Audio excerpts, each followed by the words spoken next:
김현성 시인의 가을의 기도라는 유명한 시가 있습니다. 가을에는 기도하게 하소서.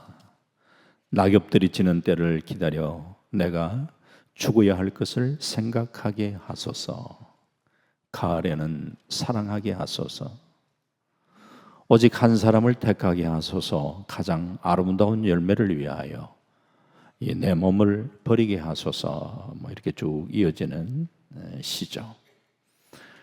가을이 주는 계절의 의미를 되새기면서 인간이 겉으로의 화려함보다도 삶의 내면을 돌아보고 또 성숙해지기를 원하는 또 그런 시인의 마음을 읽을 수가 있습니다.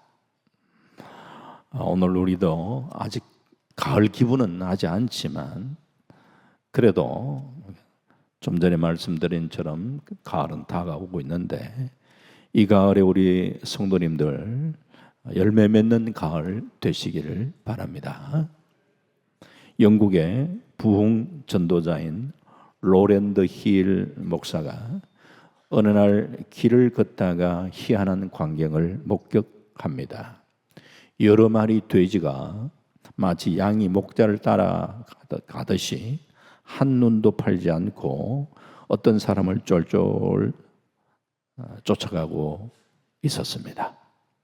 호기심이 생긴 로랜드 힐 목사님은 돼지들이 뒤를 따라가 보았습니다. 그런데 놀라운 것은 그 사람이 도살장으로 돼지를 끌고 가는데도 아무런 반항도 없고 그 사람을 따라 그곳으로 들어가는 것입니다. 너무나 신기해서 힐 목사는 그 사람에게 물었습니다. 여보시오, 어떻게 당신은 이 돼지들을 이곳까지 이렇게 쉽게 몰고 올 수 있었습니까? 그러자 그 사람은 그거요, 보시다시피 제가 완두콩 바구니를 들고 오면서 계속 그냥 몇 알씩 흘렀을 뿐입니다. 이때 로랜드 힐 목사는 그렇구나 하면서 무릎을 쳤습니다. 그것이 마귀가 우리를 유혹하는 한 방법이겠구나. 사탄은 쾌락의 콩, 욕망의 콩, 우매의 콩, 죄의 콩 등 사람들이 좋아하는 헤아릴 수 없는 많은 종류의 콩알을 계속 우리 앞에 뿌리고 있는. 많은 사람들은 사단이 뿌려놓은 그 콩을 주워 먹으면서 생각 없이 따라가다가 결국 영혼의 도살장인 지옥으로 가게 된다. 오늘 우리 성도님들은 아무 생각 없이 그 유혹의 콩에 달콤함에 빠져 살지 않기를 바랍니다. 우리는 하나님의 은혜로 예수 믿고 하나님의 자녀가 되었습니다. 하나님의 자녀가 되었다면 자녀다운 모습, 그리고 믿음의 아름다운 열매 맺는 그런 삶을 살아갈 수 있기를 주의 이름으로 다시 한번 부탁드립니다. 그런데 우리는 교회를 다니면서 변함없이 하는 것은 꾸준하다는 얘기가 아니고 변화 없이 살아가는 그런 경우가 허다합니다. 아이들이 타는 놀이기구 가운데 회전 목마가 있습니다. 아이들 태워주면 얼마나 좋아하고 신나하는데 이 회전 목마는 올라갔다가 내려갔다가 올라갔다 내려갔다 하기는 하는데 제자리를 맴돌고 있습니다. 그래서 조금 전에 소개했던 그 로랜드 힐 목사님이 이런 얘기를 합니다. 회전 목마는 항상 움직이기는 하지만 조금도 진전하지 못하는 기독교 신자와 비슷하다 그랬어요. 오늘 우리가 이런 삶을 살지 않기 위해서 골로새서 말씀을 가지고 열매 맺어가는 우리 골로새 교회 성도들의 신앙에 또 우리가 한번 도전받고 또 우리도 열매 맺는 그런 삶을 살아가기를 원하는 겁니다. 골로새서는 사도 바울이 로마 옥중에서 골로새 교인들에게 보낸 편지입니다. 골로새 교회는 사도 바울이 직접 세우지도 않았고 한 번도 골로새 교회 성도들을 만난 적도 없었습니다. 바울이 에베소에서 목회를 할 때 에바브라라는 사람이 에베소에 왔다가 바울이 전하는 복음을 받고 그리고 바울을 통해서 신앙의 양육을 받았습니다. 그리고 난 다음에 이 사람이 골로새로 돌아갔는데, 그런데 빌레몬이라는 사람의 집에서 예배를 드리면서 교회가 시작되었는데 그게 골로새 교회가 되었습니다.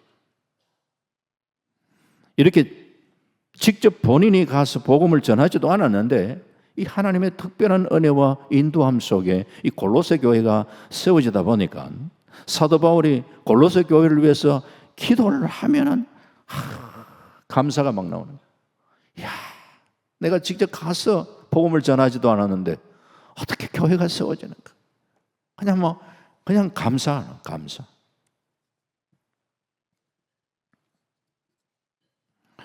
생각해 보면은 참 자기를 통해서 복음을 받았던 그 에바브라가 골로새에 가서 교회를 세웠다는 거, 그것도 참 놀라운 일이고, 또 그 복음을 받고 깨달은 사람이 열매 맺고 자란다 한 그 사실을 이야기를 할 때 그 소식을 들으면서 바울이 감사하지 않을 수 없는 거죠. 그래서 복음을 받았으면 복음의 열매를 맺고 믿음이 무럭무럭 자라나는 그런 삶을 살아야 돼요. 이게 좀 바른 모습인데, 그러기 위해서 첫 번째 우리가 복음을 바로 알고 믿어야 한다는 거죠. 복음에 대해서 우리가 많이 들어왔지만 복음을 바로 알아야 된다. 복음의 본질은 하나님의 나라입니다. 그리고 복음의 내용은 예수 그리스도입니다. 잘 새겼어야 됩니다. 복음의 본질은 하나님의 나라고 복음의 내용이 예수 그리스도입니다. 예수 그리스도를 통하여 하나님 나라가 회복되는 것이 복음입니다. 과거 우리가 복음을 전할 때에 지금도 많이 그렇습니다만은 예수 천당, 불신 지옥이라는 구호를 많이 외쳤습니다. 전도 폭발에서 사용하는 전도 방법 중에 처음 접근할 때 당신은 지금 죽어도 천국 갈 수 있습니까? 이런 질문으로 이 말을 겁니다. 그런데 이 질문도 이것은 전도의 방법이지 전도의 핵심은 아닙니다. 20세기 복음주의 신학계에 큰 영향력을 미친 미국의 유명한 레더라는 그 신학자의 말에 따르면은 하나님이 다스리는 나라가 천국이다. 이걸 강조했습니다. 우리는 많이 들었습니다만은 당시 이 말을 할 때에 제2의 종교 개혁에 해당할 만한 충격적인 말이었습니다. 왜냐? 이전까지 우리는 예수 믿으면 죽어서 가는 천국만을 많이 강조했습니다. 죽어서 가는 천국도 분명히 있습니다. 그 천국을 소망하며 살아가는 것도 우리가 귀한 일입니다. 그런데 예수님께서 이 땅에 오시면서 마태복음 4장 17절에 이때부터 예수께서 비로소 전파하여 이르시되 회개하라 천국이 가까이 왔느니라 하시니라. 가는 천국만 얘기하는 게 아니었어요. 예수님이 오심부터 시작해서 천국이 도래했다고 이야기하는 거예요. 자, 그렇다면 예수님을 모시며 살아가는 성도들은 사단이 다스려 왔던 이 세상을 하나님이 다스리는 나라로 정복해 나가야 합니다. 하나님의 통치가 나의 삶의 현장에 나타나야 합니다. 그런데 우리를 한번 돌아보면 우리나라에 복음이 들어온 때가 조선시대 말기입니다. 이 땅에 별로 희망이 없었던 시대였습니다. 그리고 일제 압제를 거치는 그런 과정 속에 복음이 현실 도피적인 성향도 많이 가졌습니다.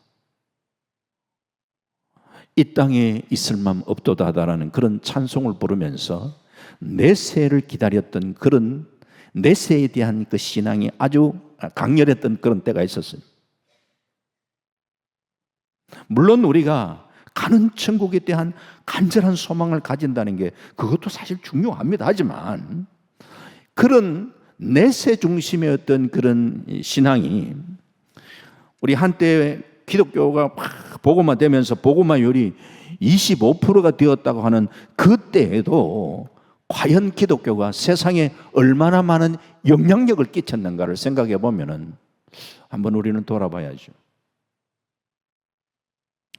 현실의 삶에 책임지는 부분에는 분명히 기독교가 부족했습니다. 그런데 20세기 말에 그 성서신학자들이 하나님 나라는 예수를 믿는 순간에 예수님을 내 인생의 주인으로 모시고 그분의 다스림을 받고 그분의 통치함 속에 하나님 나라를 확장시켜 나가는 그런 삶을 살아야 된다는 하나님 나라의 개념을 바로 해석해 주면서 이 변화의 역사가 나타납니다. 우리가 주님을 내 인생의 주인으로 모시면서 그렇게 우리가 살아간다면 아담의 범죄로 잃어버렸던 이 땅, 이 사단 마귀가 다스리는 세상을 우리는 영적 전쟁을 통해서 다시금 우리는 빼앗고 그리고 하나님 나라를 확장시켜 나가야 되는 그 사명이 저와 여러분에게 있다는 거예요. 우리가 이웃에게 전도하고 열방에 복음을 선포하고 선교사를 보내고 하는 것은 잃어버리는 하나님 나라를 확장시켜 나가는 일이. 말씀드리고 싶은 핵심은 복음은 결코 현실 도피적이 아니단 말이에요. 내세만을 위해서 우리가 신앙생활을 하는 게 아니라는 거예요. 내가 머물고 있는 이 세상에 대한 책임을 가지며 살아가는 것이 복음이에요. 그래서 하나님의 자녀로서 당당하게 우리는 살아가고 세상을 변화시키는 사명을 우리가 감당해야 된다는 거예요. 우리는 부족하죠. 하지만 주님은 우리가 그 일을 감당하도록 성령을 부어주셨어요.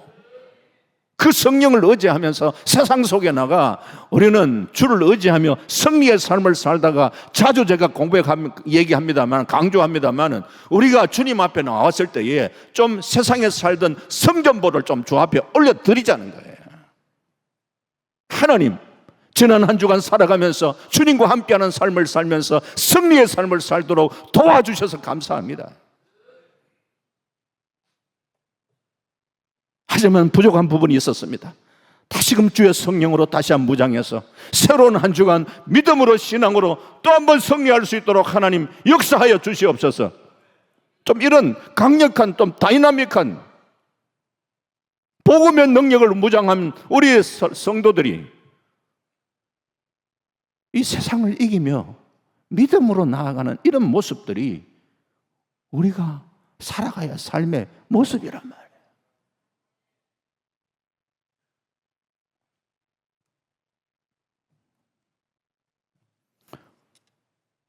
골로새서 1장 6절에 이 복음이 이미 너희에게 이르매 너희가 듣고 참으로 하나님의 은혜를 깨달은 날로부터 너희 중에서와 같이 또한 온 세상에서도 열매를 맺어 자라는도다. 이 골로새 교회 성도들은 복음을 받아 하나님의 은혜를 깨달은 날부터 변화가 나타나고 열매 맺고 믿음이 자랐다는 거야. 아기를 가지면은 입든 하고 평소에 안 찾던 막 여러 가지 음식 찾고 몸에 변화가 나타나는 것처럼 예수의 생명이 우리 안에 들어와 변화가 나타나고 성장하고 복음의 열매가 나타나야 되는 거예요. 사람들이 살아가는데 기념될 만한 그런 여러 날들이 있죠. 특별히 생일, 뭐 결혼 기념일, 연인들이라면 처음 만난 날, 그리고 사랑을 고백하는 날, 뭐 이런 등등의 의미 있는 날들이 있겠죠. 그러나 성도들에게 있어서 정말 기념될 만한 날은 어떤 날일까? 은혜 받은 날이에요. 물론 은혜 받은 날 날짜 다 기억할 수 없죠. 뭐 기억하는 사람도 있지만 그 날짜가 중요한 것이 아니라 그래도 내가 어느 때에 참 그때 내가 주의 은혜를 받았는데 그런 때가 있었는데 그 날이 있었는데 그 날을 우리가 잊을 수 없지. 그 은혜를 간직하며 살다가도 때로는 보면 우리가 또 뭐 이 연약한 가운데 또 머물 때가 있지만, 그럴 때에 신앙이 좀 다운될 때에 과거에 받았던 그 은혜를 또 한번 기억을 하면서, 그렇지, 주님이 내게 그렇게 큰 은혜를 주셨는데 다시금 내가 힘을 얻어야지. 의인은 7번 넘어져도 8번 일어난다 그랬어요. 안 넘어지는 게 의인이 아니라 넘어졌더라도 주님 바라보며 일어서는 것이 믿음의 사람이란 말이야.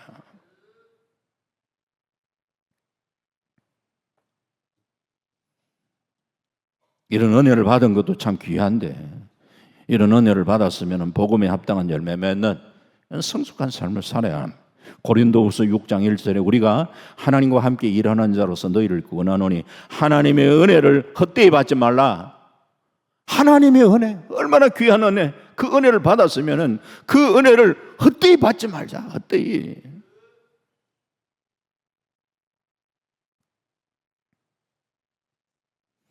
성경에 하나님의 은혜를 받고 변화된 사람, 그 변화된 사람의 모습들이 얼마나 많이 등장합니까?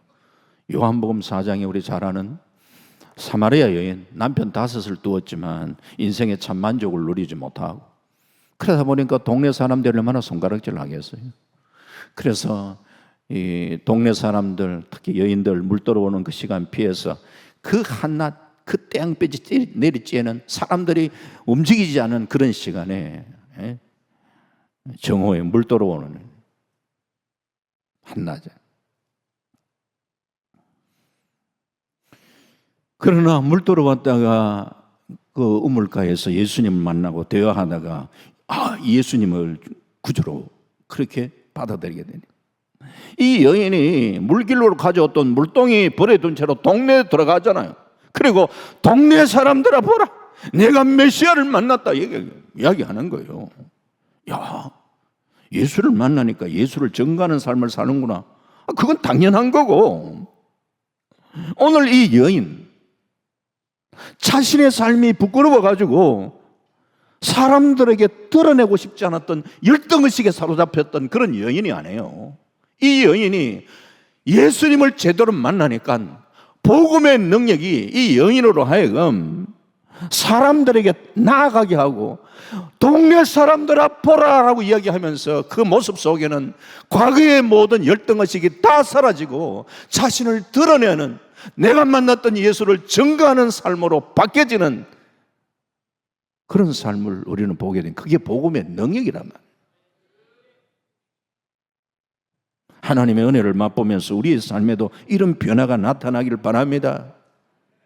우리 안에는 다른 사람과 비교하면서 여러 많은 열등의식들이 존재하고 있는 이런 열등의식이 복음의 능력으로 사라지는 역사가 있길 바랍니다. 내가 약할 그때 강함이라 하면서 나는 약하기에 또 주님을 의지하고, 그렇기 때문에 더 주님의 능력으로 무장하고, 그래서 주님을 드러내는 삶을 살아간다라고 고백하며 사는 거예요.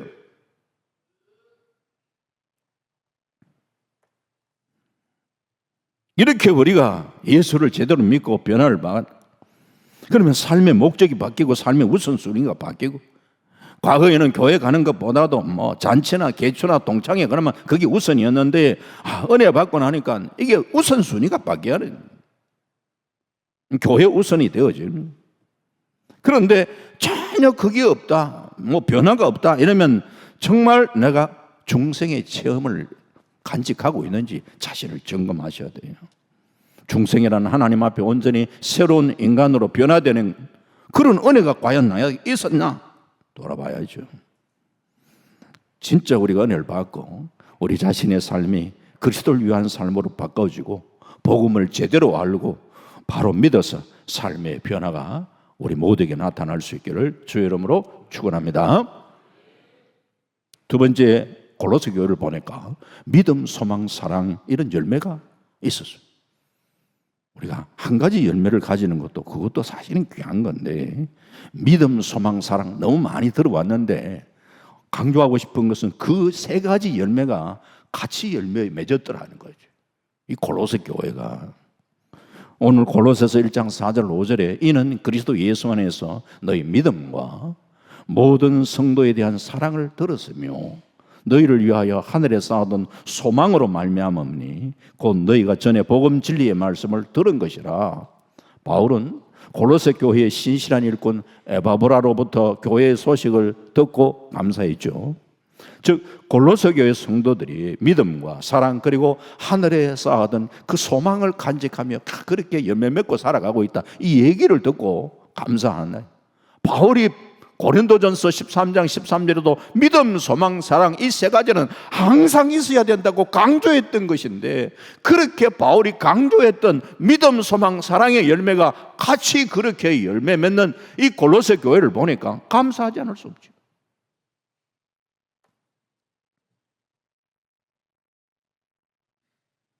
오늘 우리에게도 또 이런 거룩한 목표가 있어야지. 야, 그렇구나.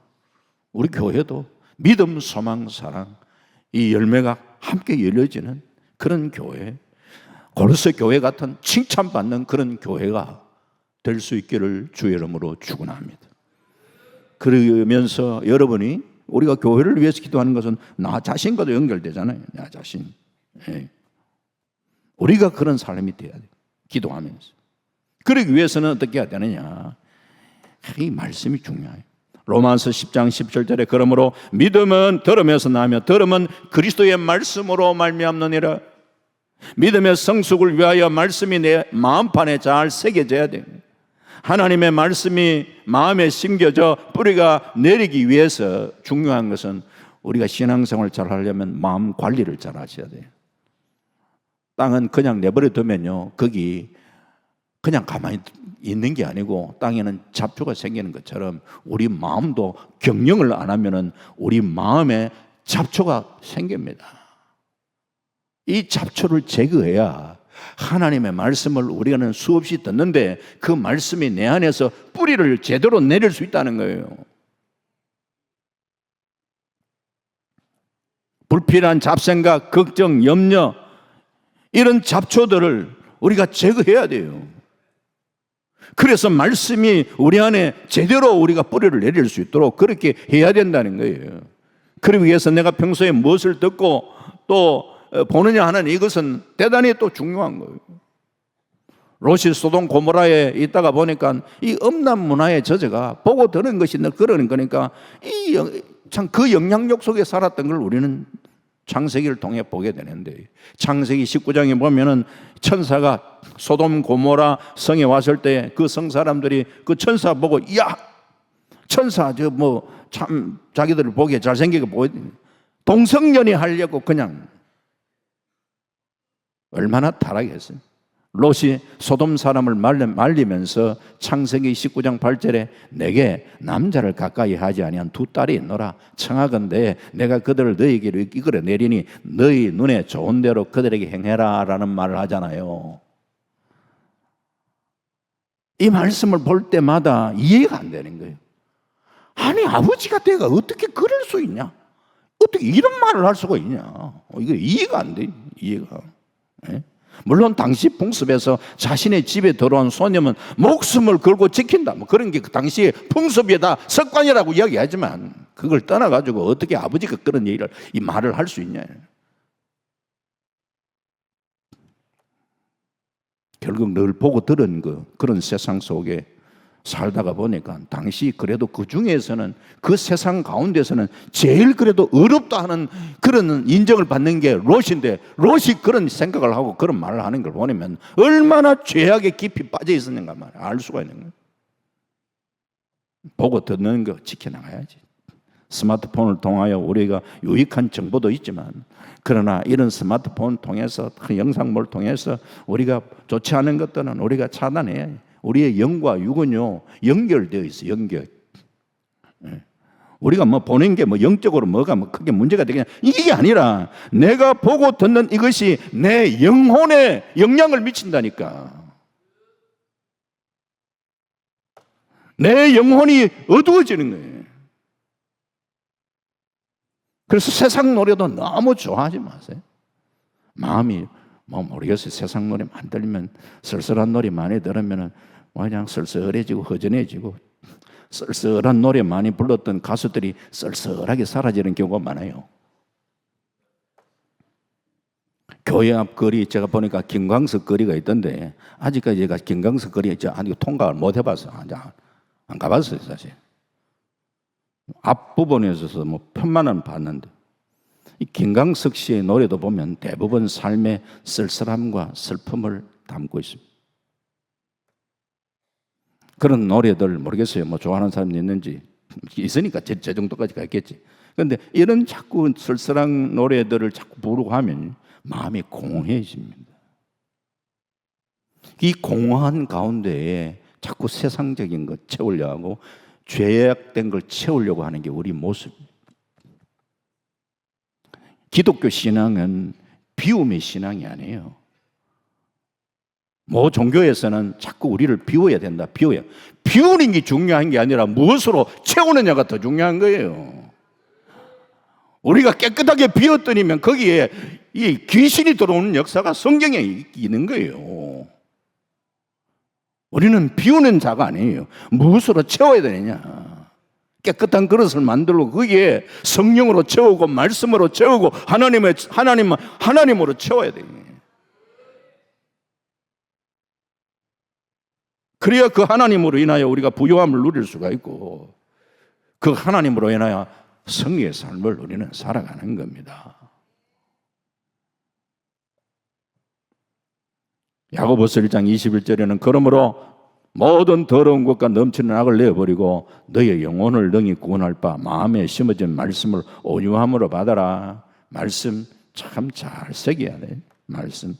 말씀은 우리를 살리는 능력이 누가복음 19장에 우리가 유명한 삭개오, 세리장 삭개오, 세리만 돼도 뭐 그냥 돈을 많이 만지는데 세리장이 되고 또 삭개오 특히 그 여리고 뭐 사람들이 많이 다니는 그곳에 세리장이 되면 뭐 돈방석에 앉은 거예요. 그렇게 돈방석에 앉았던 삭개오가 예수 만난 뒤에 누가복음 19장 8절에 삭개오가 서서 주께 여짜오되 주여 보시옵소서 내 소유의 절반을 가난한 자들에게 주겠사오며 만일 누구의 것을 속여 빼앗은 일이 있으면 내 갑절이나 갚겠나이다. 잘하는 말씀인데 이 삭개오 돈박석에 앉아가 정말 그냥 돈 속에 살던 이 사람 예수 만난 뒤에 누가 뭐 헌금 누가 많이 하라고 누가 그렇게 이야기한 사람도 없지만 그가 은혜 받고 난 다음에 이런 고백을 하는 건 내가 뭐 그냥 누구에게 빼앗은 거 있으면 내 갑절 갚겠다. 몇 갑절이 중요한 것이 아니라 그의 삶의 중심을 보니까 내가 과거에는 물질 의존적인 삶을 살지만 이제는 내가 물질 의존적인 삶을 사는 것이 아니라 하나님 바라보며 살겠다는 고백을 하고 있는 거잖아요. 우리에게도 이런 고백이 있어야지. 내가 얼마를 누구에게 주겠다 이게 중요한 게 아니라 이 얘기 속에 본질이 뭔가 하는 거예요.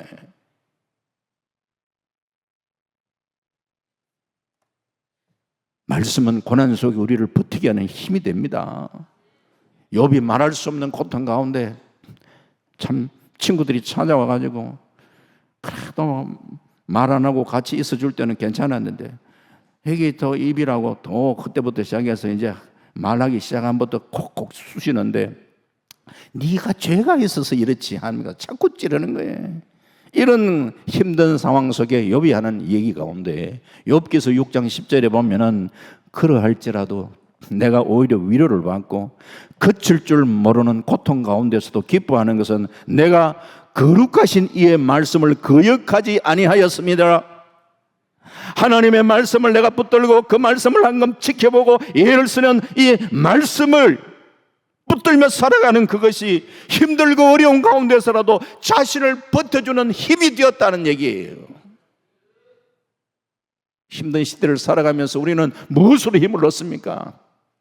말씀을 가까이 하면서 이 말씀이 주는 그 한마디 그냥 글자의 로고스의 말씀이 아니라 살아 역사하는 레마의 말씀이 내게 들려지며 그 말씀이 나를 살리고 힘든 시대 속에 그 말씀 부여잡고 우리가 승리하는 이런 삶을 우리는 살아갈 수 있어야 되지 않겠습니까?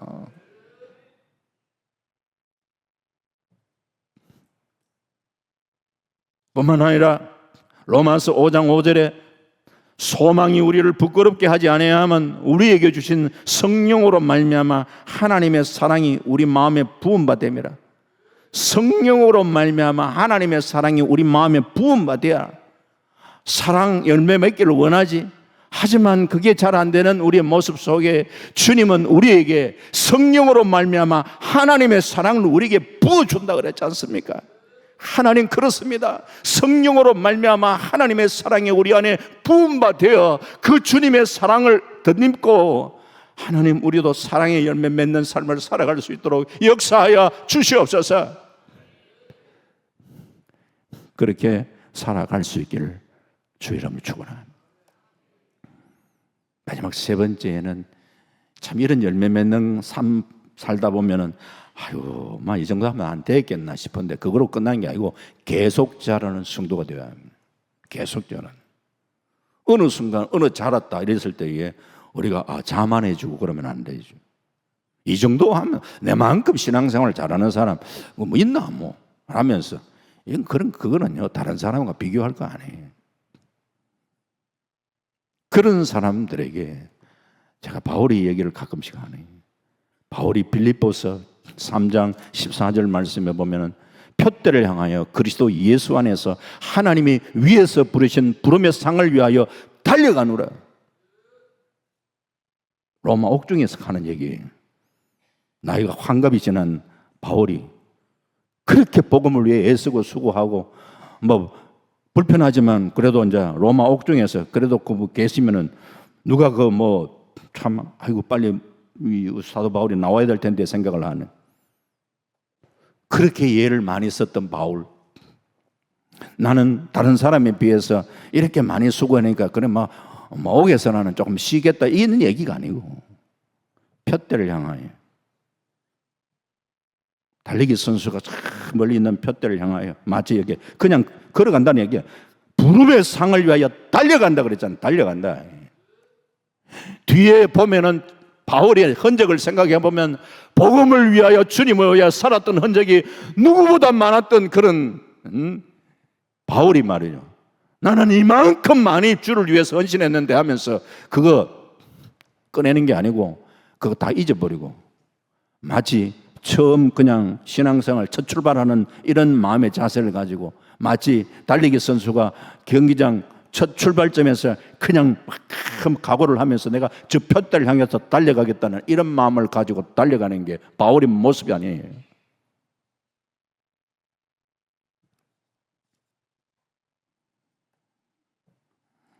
오늘 골로새서 1장 6절에 열매 맺어 계속 자란다는 말을 표현하고 있잖아요. 끝부분에 보면 오늘 본문 7절에 골로새 교회 성도들은 에바브라에서 배웠다고 말하고 있고 에바브라를 소개하면서 그리스도의 신실한 일꾼이라고 이야기하는데 오늘 우리는 교회 지도자가 교회의 신실한 일꾼 되려고 힘써야 돼요. 그 지도자 몫이고 성도들은 지도자에게 잘 배워가지고 평생 우리가 배움의 자세는 가지고 우리가 잃지 않아요. 늘 겸손함으로 지속적으로 배움의 삶을 살면서 가지고 우리가 아이고 이만하면 되지 뭐.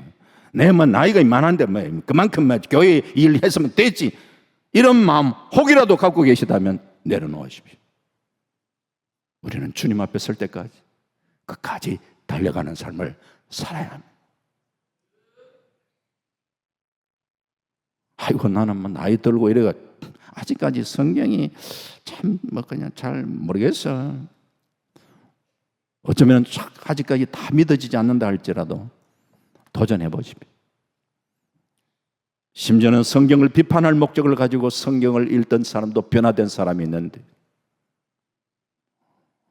루 윌리스라는 사람이 이 얘기 아마 들어보셨을 거예요. 이 윌리스 미국의 장군이고 언론가고 저술가고 남북전쟁 그가 남북전쟁의 영웅이었고 당시 무신론자였던 이 로버트 잉골스 대령과 기차 여행을 같이 하면서 막 예수님의 신성에 대한 논쟁을 막 벌이다가 자기가 조금 이렇게 이 지식이 좀 딸리는 거예요. 그래서 그 잉골스 대령의 그 주장에 깊은 인상을 받으면서 야 나도 이 기독교에 대한 논리적으로 허점이 많고 역사적 근거가 부족한 이 부분을 좀 더 내가 제대로 이 증명하기 위해서 성경을 한번 파보자. 이 성경을 연구하면 연구할수록 예수가 단순한 신화적 인물이 아니고 역사적 사실이 기반한 인물이라는 사실을 그는 점점 확신하게 되고, 이 윌리스는 자신이 저서전에 나는 그리스도의 진실을 부인하려고 했지만 연구하면 할수록 예수를 부인할 수 없었다. 결국 그렇게 고백하면서 기독교 신앙을 그는 받아들이게 됩니다. 그리고 성경 속에 발견한 예수 그리스도가 하나님이며 구세주라는 이 사실을 깨닫고 이 예수 그리스도를 자기의 구주와 주님으로 영접했고, 자신이 발견한 이 예수 그리스도에 대해서 책을 쓰기 시작하고, 이 책이 소설로 영화로 제작되면서 전 세계 많은 사람들에게 그렇게 큰 감동을 불러일으켰던 그게 벤너예요. 초대교회 성도들이 제일 부끄럽게 생각했던 욕이 있다고 합니다. 그것은 제 성경이 무식한 사람이에요. 이걸 초대교회 성도들은 제일 부끄러워했다는 거예요. 그래서 말씀 읽기를 좋아하고 배우기를 좋아하고 말씀대로 사는 것을 노력을 하고, 그러다 보면 우리가 예수님을 닮아가는 삶을 우리는 살아가지 않겠습니까? 우리가 복음을 바로 받았다면 우리 안에 일어나는 소망이 일생 주님을 더 알아가고 주님의 통치와 주님의 다스림을 받으면서 이 땅에서 천국을 맛보는 삶을 살다가 영광 가운데 그분 계시는 우리가 천국에 들어가는 그런 은혜가 우리에게 있기를 바랍니다.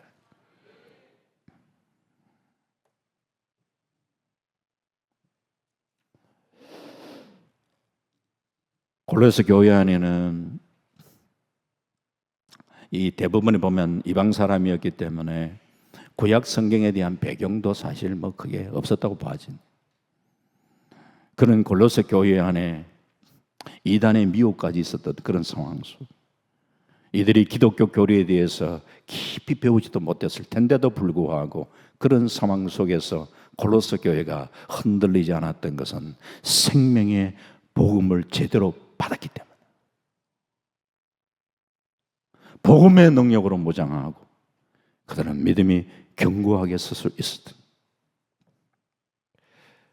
그리고 기도하면서 성령이 주는 사랑으로 충만한, 오늘 골로새 교회 성도들처럼 우리는 그리스도 안에서 믿음의 아름다운 열매를 맺고 계속해서 무럭무럭 자라나는 그런 은혜가 있길 바랍니다.